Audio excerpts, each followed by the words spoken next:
LT grade की अगली भर्ती कब आएगी, तो इसके बारे में जानकारी ये मिल रही है कि वर्तमान में जो भर्ती गतिमान है इसकी पूरी होने के बाद यानी कि मार्च 2021 में आपको नई एलटी ग्रेड की भर्ती देखने को मिल सकती है।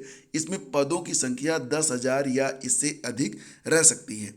और फिलहाल फ्रेंड्स, जो खबर निकल के सामने आई है उसमें यही है कि राजकीय माध्यमिक स्कूल और इंटर कॉलेजों में एलटी ग्रेड के 10,768 पदों पर भर्ती पूरी होने के बाद ही अगली भर्ती शुरू होगी। शासन ने माध्यमिक शिक्षा निदेशक को अगली भर्ती के संबंध में तैयारी करने के निर्देश दे दिए हैं। वर्तमान में जो अध्याचन की स्थिति है वो स्पष्ट नहीं होने के कारण फरवरी 2021 से पहले नई भर्ती के शुरू होने के आसार नहीं हैं। तो देखिए, 29 जुलाई 2018 को 10,768 एलटी ग्रेड शिक्षकों की भर्ती की प्रक्रिया अभी तक पूरी नहीं हुई है। उत्तर प्रदेश लोक सेवा आयोग सामाजिक विज्ञान महिला शाखा के लिए सफल अभ्यर्थियों के दस्तावेज का सत्यापन कर रहा है, जो 17 दिसंबर तक चलेगा। उसके बाद जिन अभ्यर्थियों के दस्तावेज में कमी है उसे पूरा करने के लिए अधिकतम 2 महीने का समय देना होगा। तो मिला जुलाकर अगली जो वैकेंसी है ये मार्च या अप्रैल में आएगी। तो इसके बाद जो नए पद होंगे उसकी घोषणा भी की जाएगी। हालांकि वर्तमान में जो 10,768 पदों पर भर्ती चल रही है उसमें ही 3,241 पद रिक्त रह गए हैं। सत्यापन के बाद जिनका चयन निरस्त होगा वे पद भी नई भर्ती में जुड़ेंगे। तो एलटी ग्रेड में कुल मिला के देखा जाए तो 10,000 पद रिक्त होने का अनुमान जो है ये लगाया जा रहा है। तो दोस्तों, अगली भर्ती में 10,000 यानी कि जितने पद पिछली भर्ती में थे उतने ही पद अगली भर्ती में भी होने की पूरी उम्मीद है। और परीक्षा जो है ये होने जा रही है। देखो, अगर मार्च या अप्रैल में अध्याचन आता है तो ये परीक्षा फिर वही अगस्त, सितंबर या अक्टूबर में हो पाएगी। तो अगली वैकेंसी आ रही है, ये बात बिल्कुल निश्चित है। आपको तैयारी अभी से करना होगा। और देखिए, करंट अफेयर्स जो मैं पढ़ा रहा हूँ वो आपके लिए एलटी ग्रेड में भी बहुत ही सहायक रहेगा। तो अभी से आप लोग करंट अफेयर्स को देखना शुरू कर दीजिए। बहुत ही सिलेक्टेड प्रश्न है फ्रेंड्स, और आप ये नहीं कह सकते कि कौन सा प्रश्न एग्जाम में पूछा जाएगा, कौन सा प्रश्न पूछा नहीं जाएगा। कुछ अभ्यर्थी ये कह रहे हैं कि करंट अफेयर्स में जो प्रश्न हैं वो पीसीएस लेवल के हैं।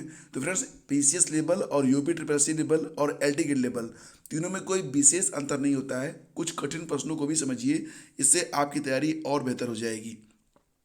और दोस्तों, 69,000 शिक्षक भर्ती में एसटी की जो 1133 सीटें बची हुई हैं उस पर एससी अभ्यर्थियों की भर्ती के बारे में मांग की जा रही है। तो जैसा कि आप यहाँ तस्वीर में देख रहे होंगे कि अभ्यर्थी जो हैं वो मांग कर रहे हैं कि 69,000 शिक्षक भर्ती में एसटी की बची हुई 1133 सीटों को एससी में परिवर्तित कर उसको जो है भर दिया जाए। तो दोस्तों, परिषदीय प्राथमिक स्कूलों की 69,000 सहायक अध्यापक भर्ती में अनुसूचित जनजाति एसटी वर्ग की खाली रह गई 1133 सीटों को अनुसूचित जाति में परिवर्तित करने की मांग को लेकर बेरोजगारों ने सोमवार को प्रदर्शन किया है। शिक्षा निदेशालय स्थित बेसिक शिक्षा परिषद कार्यालय के बाहर पहुंचे एससी वर्ग के दर्जनों अभ्यर्थियों का कहना था कि भर्ती में आरक्षण नियमों की अनदेखी की जा रही है। प्रदर्शनकारियों का तर्क था कि आरक्षण नियमों के अनुसार यदि किसी भर्ती में एससी या एसटी के पद रिक्त रह जाते हैं तो उन्हें यथास्थिति एससी या एसटी के अभ्यर्थियों द्वारा परिवर्तित कर भरा जा सकता है।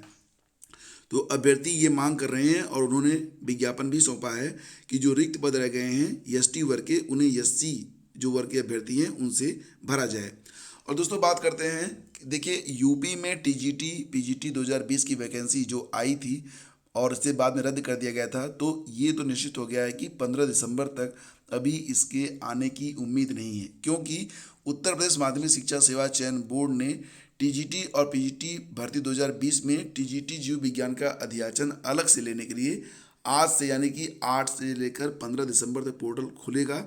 और जिला विद्यालय निरीक्षकों को निर्देशित किया गया है कि यह अध्याचन पोर्टल मात्र विज्ञान और जीव विज्ञान विषय के लिए खोला गया है, अन्य किसी विषय के लिए नहीं।